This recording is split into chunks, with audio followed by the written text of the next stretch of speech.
To me, the most, probably because of the way I have come into what is called senior life, I believe that there is a tremendous discrimination against seniors.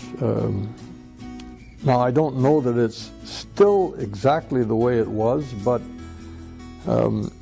you're required to retire when you're 65 from, there are contractual commitments that require that. I remember when I was still in my mid-40s, a gentleman who I admired much for his contribution to mining couldn't understand why he had to retire at age 65. And I was greatly affected by that. He was still very useful to the industry. I thought about that for a long time and still think about it.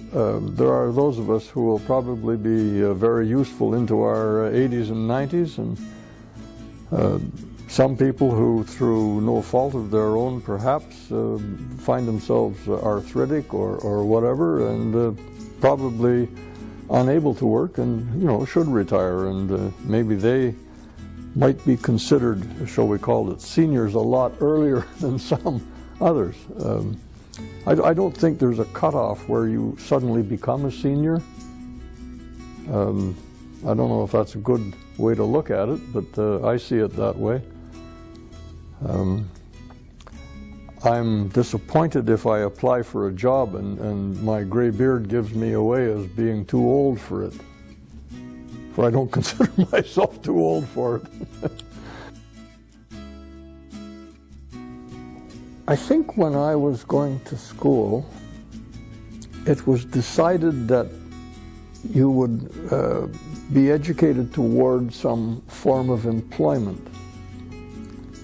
The way things seem to be working out over my lifetime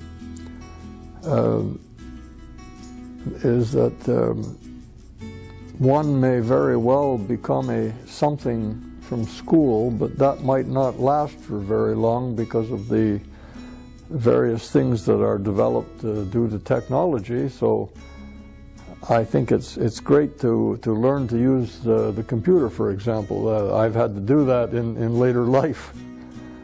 It's great to not rely on what you currently do to think that it will be the thing you continue to do for your whole life.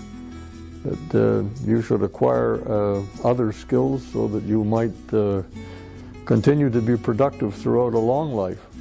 Not necessarily that you may suddenly find yourself a senior at age 42, laid off and useless to society, so to speak.